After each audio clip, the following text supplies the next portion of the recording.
Alright, let me check the live stream to make sure everything's alright. Shalom to you all out there. Shalom, shalom. Okay, where is it? Mm, okay, we're live. Okay, I can hear myself loud and clear. Shalom to you all. Shalom, shalom. I would like to start this lesson off by giving all praises, honors, and glories due to Yahweh, Ba'ashem, Yahushai, Ba'ashem, Rakah, Kodash, double honors. To the apostles, right, elders, and bishops, great millstone who rule and teach well, and also peace, blessings, and salutations to sincere Akim and Akwaf, wherever you may be across the four corners of the earth. To you all, I say shalom, and may the blessing of election be upon you and your household. Every time I need to, I need to do a lesson, I always have to clear my throat. It's a reoccurring inconvenience. Anyways, so I'm gonna go into this little historical fact here, which I just found that out. I found out about this either yesterday or today. I was reading a comment, speaking about Spanish-speaking countries, and they were talking about the dispersions of a Mexican, right, Mexican tribe, a native tribe called the uh, Laxacalan, right? Laxacalan, if I'm not mistaken. I'm probably saying it wrong. But these natives actually settled the Philippines. They went there and conquered the Philippines for the Spanish. And this is just history that it's not really known. It's not a well-known fact. If you ask the average American this information, they wouldn't know.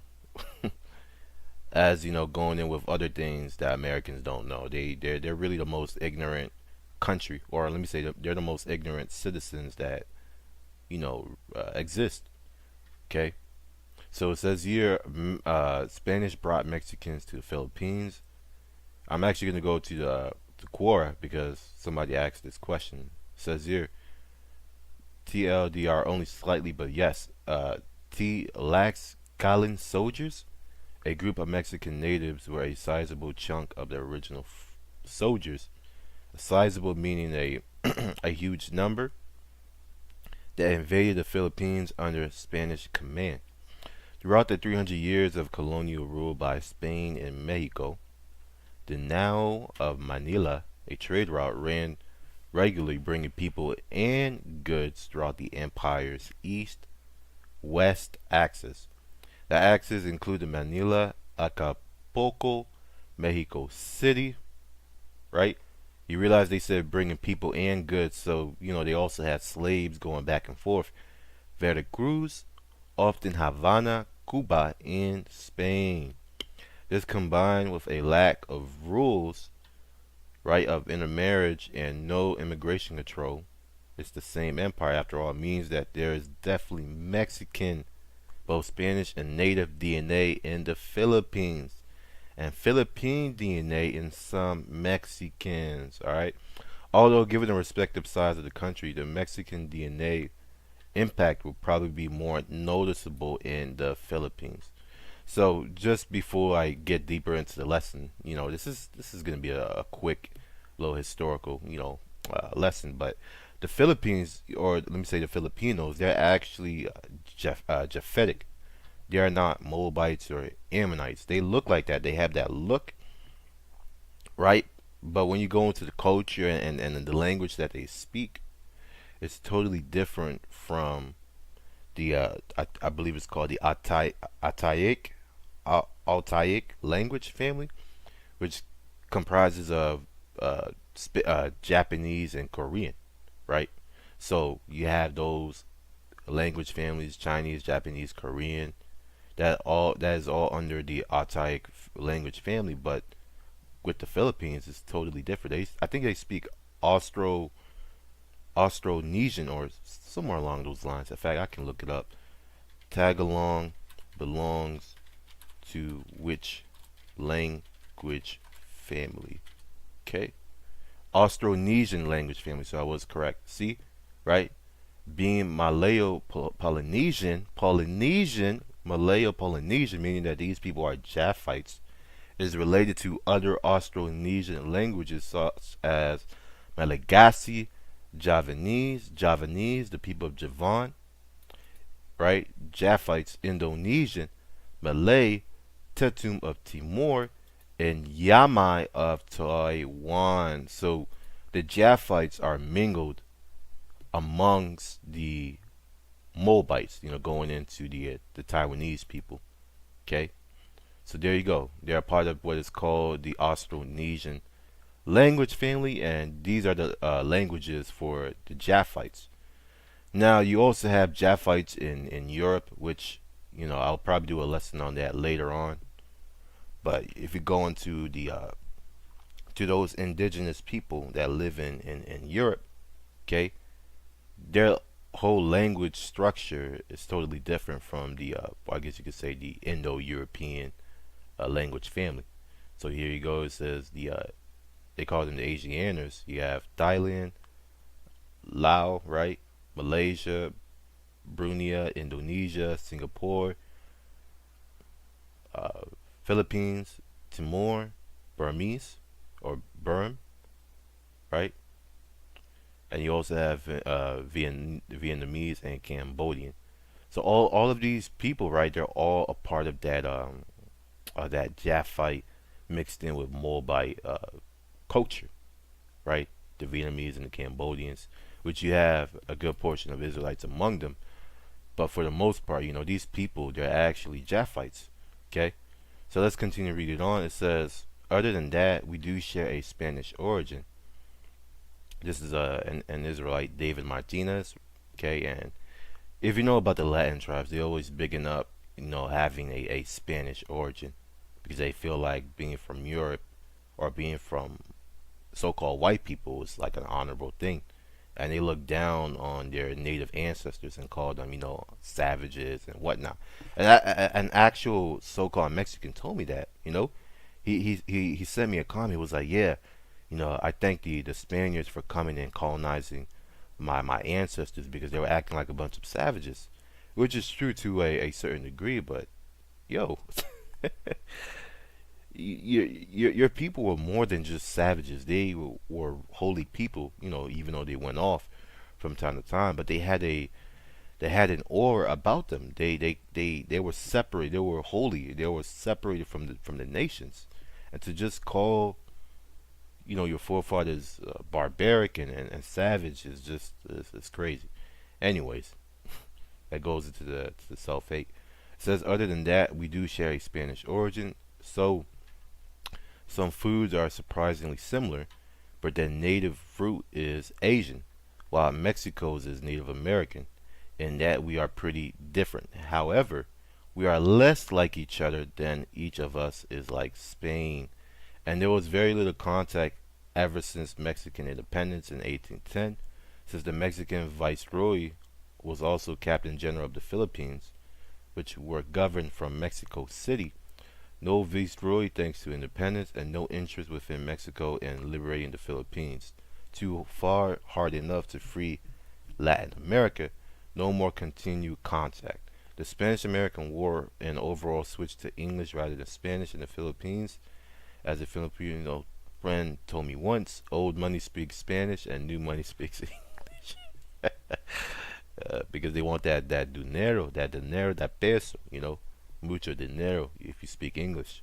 Okay, today the general populations of both countries are barely even aware we are related. Why? Because Esau doesn't he doesn't uh put this information on the forefront. He puts it on the back burner. He hides it somewhere, right? Unless if you're like a really diligent researcher, you're gonna find out this information. But for the most part, the average peon out there, they're not worried about information like this. It's been a long time. So that's from Quora.org or .com. Okay, somebody asked this question and he he pretty much answered, are Mexicans related to Philippines or Filipinos? So let's go into this article right here, Latino Book Review. When Tlaxcala natives went to war in the Philippines, and you can see an Issacharite. They photoshopped it, but you can see an Issacharite dressing up in the Spanish army. You had a lot of natives, Issacharites, right, that were a part of the Spanish army after they were conquered. It says that after a fierce battle against the Spaniards in current uh, Tlaxcala, Mexico, Tlaxcala natives opted to ally themselves with the invaders. What, on September 23rd, 1519? Because uh, the Spanish were actually going for the Aztecs, and they were looking for enemies of the Aztec people to take them down, right? So that's when they started gathering alliances and all that. In exchange for joining forces and becoming Christianized, the Tlaxcalans were promised several benefits that other natives will not receive. With their new ally, Tlaxcalans, along with other native groups, would take revenge against their mortal enemy, the Mexica Aztec Empire. Because these Aztecs is pretty much Issachar versus Issachar, right? The scriptures prophesied about that. Your eye shall be evil towards thy brother. In fact, let's go ahead and get that.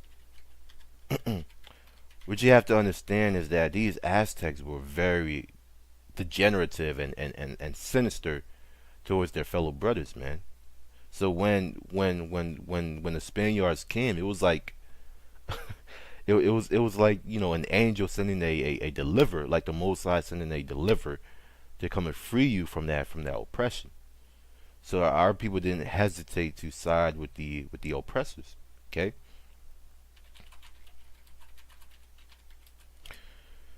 This is Deuteronomy 28, verse 54. It says, "So that man that is tender among you and very delicate." Okay, had a delicate love towards each other. You can read about that in the book of Maccabees, how our forefathers had a certain love for each other. And I'm not talking about that left-hand type of love. I'm talking about that righteous love. Okay, the scripture talks about loving thy neighbor as you love yourself. That righteous love where you see your brother going off and you're willing to tell him that he's going off so he doesn't face the harsh judgment that will come with breaking that law. That was the love that we had for one another back then. His eyes shall be evil toward his brother. Okay, his brother being his fellow tribesman, his fellow kinsman. Okay, according to the flesh, a fellow Israelite, right?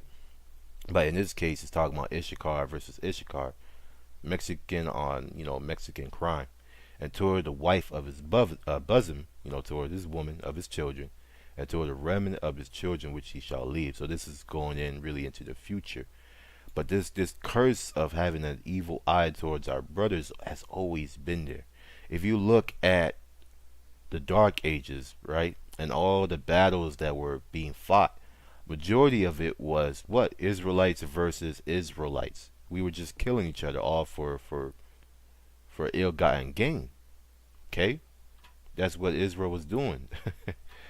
Okay, so from there, let's go ahead and continue reading. It says, with their new ally, the Tlaxcalans, along with other native groups, would take revenge against their mortal enemy, the Mexica Aztec Empire, and defeat them on August 13th, 1521. They would accompany the Spaniards in several expeditions in faraway lands, including present-day Guatemala. Look at that, Guatemala, El Salvador, Nicaragua, right? Which shows you what? That you have Issacharites, among the Zebulonites, which goes into the prophecy that, Issachar shall dwell, right, among his brothers, amongst the Zebulonites, okay? Which makes sense because, you realize that a lot of these Zebulonites, they have the same characteristics, that hard-working factor as Issachar. And it's because they're Issacharites, that's why. Peru, which is new, so you have Issacharites in Peru, Cuba, and the Philippines. In 1564, by order of King Felipe II, right? King Felipe II, let me see.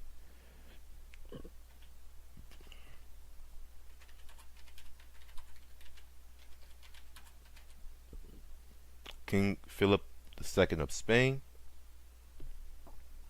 Now this is the whitewash icon of King Philip II of Spain, but I'm going to show you guys what he really looked like. Icon. You guys can see how he really looks like King Philip II of Spain. Alright, let me remove the Spanish and put Philip II.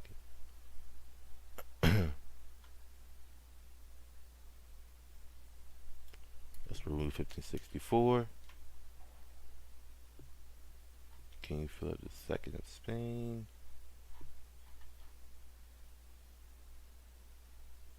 Okay, here it is. This is a statue of King Philip II. Right, you could clearly see that this is Jake. This is a statue of him. It's a bronze statue, but even with the bronze statue, you can see the curly hair and the negroid features. Right, you can see the curly hair and the negroid features. You can see this the frontal image. This is a Jake.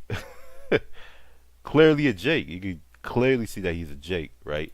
So King Philip II of Spain, an Israelite, was ruling Spain during that time when all of this was going down. I'm trying to look for another icon. Bear with me. Bear with me. What happens if I type black icon? Let's see what comes up. Black icon. Alright, so nothing much comes up. Still gonna show this Pinterest image. I have another image, but it's on my phone, and I'm not gonna go look for it and plug it into the computer and do all of that. Okay, here it is. So something like this. This is the whitewashed image that they created, a wax figure or whatnot. But there's another one that's just like this, but it's a little bit darker. Right? It's pretty dark. He looks like how do I say it? There's this one Jake that looks like him. He looks like kind of like I don't want to say Ice Cube, but it's like a mixture of Ice Cube and T.I., right? T.I. with this corner like hairline, Anyways, let's get back into the article. It says here in 1564, by order of King Philip II, a fleet of Spanish ships sailed from New Spain to the Philippines. Okay, and in 1564, New Spain being Mexico, right? Mexico. The objective was to establish the Manila Galleon trade route and to reclaim territories that Fernando Magallanes had claimed as his. Historians differ on the number of ships and where they sailed from, as well as how many Tlaxcalan warriors went on the expedition. There were anywhere between 3 to 5 ships and 200 to 400 Tlaxcalans. Some historians claim the ship sailed from Barra de Navidad, Nueva Galicia, present Jalisco, while others state that they sailed from Acapulco. The men were commanded by General Miguel Lopez de Legazpi, right? General Miguel Lopez de Legazpi. On May 8, 1565, the troops arrived in Cebu, Philippines, and an intense battle began with the same native tribe that killed Fernando Magallanes. Okay, not much is known about the details of the battle, although he does not provide any sources. Fernando Magallanes states that a Tlaxcalan warrior was taken prisoner by the Philippine natives. The Tlaxcaltecan, right? The natives cannot speak Spanish, and all he could say was Castilla, in reference to the Spanish kingdom of Castile. So they were probably interrogating this Jake, asking him why he's here, and all he could say was Castilla, King Felipe, Castile. So he was telling the Philippines, or the Filipinos, that Spain has sent us to come and conquer you.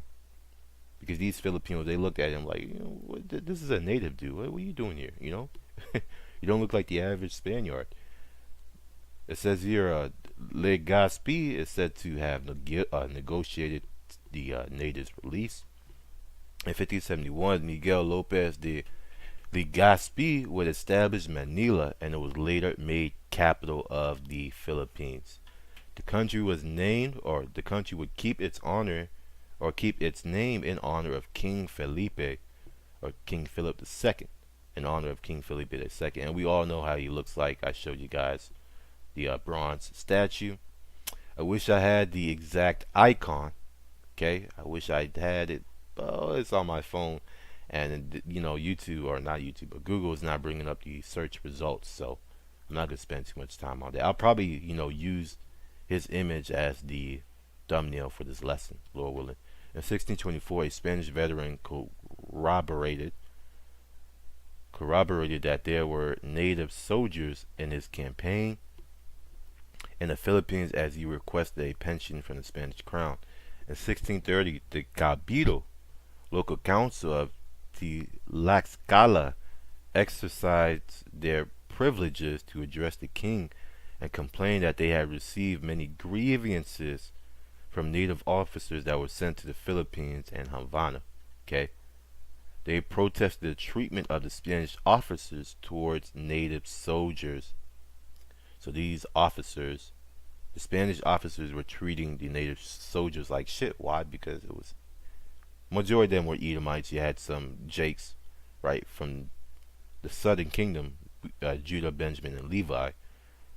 Because if you know about the Moors, they also were mixing with the Spanish locals, and you also had Jakes on the side of the Catholics, like the Catholic kingdom, that were doing the whole Reconquista from going all the way back to, I think it's the Asturias. What's his name? Ramirez, either Ramirez or some other name. The kingdom of Leon and all that. When you're doing the Reconquista, you had Israelites, Jakes, so-called Negroes, who were actually the kings of those kingdoms, but their subjects were Edomites and Jakes. So it was like a mixed, right? That's why you have people like Isabella, Cristobal Colon, which is actually from Portugal, from Galatia. You also had other people like the Pope, the Borgia family. They're from the same area as Isabella. So they had Edomites in those areas.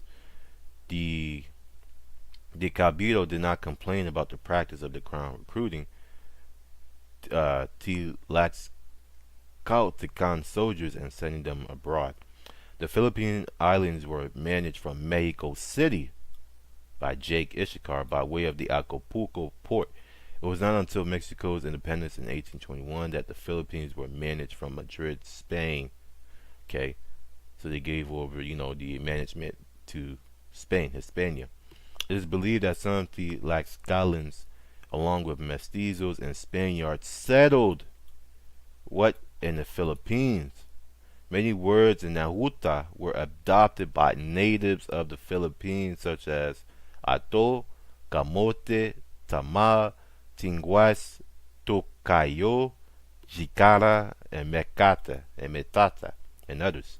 Without a doubt, that Tlaxcalan natives had an important role in establishing the Philippines as a Spanish colony and founding of Manila as its capital. That's beautiful. Beautiful history, and it was done by this Issacharite Alin Gerardo Padilla Aguilar. Okay, Issachar right there, you can see him. I think he has a Bachelor's of Arts degree in History and Bachelor's of Arts degree in Mexican American Studies. Alright, beautiful, beautiful article, well done. So let's go ahead and get some scriptures. I'm going to go ahead and close it out. In fact, we can go to one right here, Deuteronomy 28, verse 64. It says here, and the Lord, Yahweh Hashem Yahushai, shall scatter thee among all people, from the one end of the earth even unto the other. Okay, and there thou shalt serve other gods, which neither thou nor thy fathers have known, even wood and stone. Okay? And among these nations shalt thou find no rest, neither shalt thou the sole of thy foot have rest, but the Lord shall give thee there a trembling heart, and falling and failing of eyes, and sorrow of mind. Okay? And thy life shall hang in doubt before thee, and thou shalt fear day and night, and shalt have none assurance of thy life. Okay? And I bet you that's happening to those Israelites in the Philippines, right? Those descendants of Issacharites that settled in that land. They're probably living in abstract poverty in the boondocks and the shady towns of the Philippines. Let me look up shady towns of Philippines, and I'm gonna show you guys what I'm talking about. Yeah, the shanty towns. Look at this. Look at this. Look at this, man. Just abstract poverty. These are Issacharites, man, and you got shanty towns in Manila. Okay, shanty towns in Manila, slums in Metro Manila. These are Israelites living in these conditions, man. Come on. Descendants of Issacharites that just could not escape, these curses. And I had a friend from the Philippines who I grew up with. He actually lived in my neighborhood. We grew up in the same neighborhood. He left. I think he moved out by the time he went to college. He moved out further up into a new city that's like right next door, right, very close. It's like 15 minutes away. The city or the town that he moved to. But when we were growing up, man, he would always invite, my family, us, to his house because his mother and my mother were great friends. They were very good friends. They were working in the same, I guess you could say, the work industry environment in a medical industry, and dealing with what's that word? Dealing with the far medical, the pharmacy, the pharmaceutical industry. They were would share knowledge, and she ended up befriending my mother. So as a young kid, I would be invited to this Philippines house. And when I entered the house, I mean, boy, I was surprised, man. I was seeing statues of Cesare Borgia everywhere. They had a statue of Mary, like an actual real life statue, man. I never seen that before. As soon as you come in the hallway, they have a picture of Cesare Borgia. And then when you go in the bathroom, they have a picture of Cesare Borgia, right? They even have the rosaries, the beads. Okay, and a huge reason why is because the Spanish also brought Catholicism over there. But a lot of these individuals are Jakes, Issacharites, so-called Mexicans. Okay, you can see more pictures of these shanty town areas. So it's Japheth mixed with Issachar in the Philippines. And the Lord is going to gather the elect that are among them, right? From the four corners of the earth, He's going to gather the elect that are among them and bring them out of those situations, this dreaded situation that they're in. Okay, these shanty towns. Let me go ahead and get Isaiah 11. In fact, let me read in the GNT. I never read this in the GNT before, so first time for everyone. It says Isaiah 11 verse 11 says, "When that day comes, the Lord will once again use His power." Okay, and how will He use His power? By the way of the chariots, by the way of Yahushai, that right hand, the might of His right hand, and bring back home those of His people who are left in Assyria. So you have Israelites in Assyria and Egypt, Israelites in Egypt and in the lands of Patros. Which if you look up Patros, okay, I've done this before, but if you look up Patros, it will say it's referring to Upper Egypt. So that's just the upper part of Egypt. Ethiopia, Cush, Elam, Ayalam, right? India, Afghanistan, Pakistan, all those places. Babylonia, Iraq, right? And Hamath, which I think Hamath is. Where is Hamath? Oh, it's a place in Syria. Look at that, Hamath. A place in Syria, Hamath. So you have Israelites in Syria amongst the Arameans. Hmm, right? And in the coastlands and on the islands of the sea. So the Philippines or the Philippines is an island that's on the sea. Okay, and you have Israelites there. The Lord raised a signal flag to show the nations that he is gathering together again the scattered people of Israel and Judah and bringing them back from the four corners of the earth. Okay, he's going to bring them back and bring them back to their own lands, starting with the elect of the nation of Israel. So, Lord willing, this lesson was edifying unto the elect. I just wanted to do a brief video. And I'm actually going to post this article down in the description box, and I'm going to send it into the camp chat so brothers can look at it. You know, this is very interesting. I never knew Issacharites in the in the land of the Philippines. Anyways, with that, I'm gonna say shalom and Lord willing until next time. Shalom.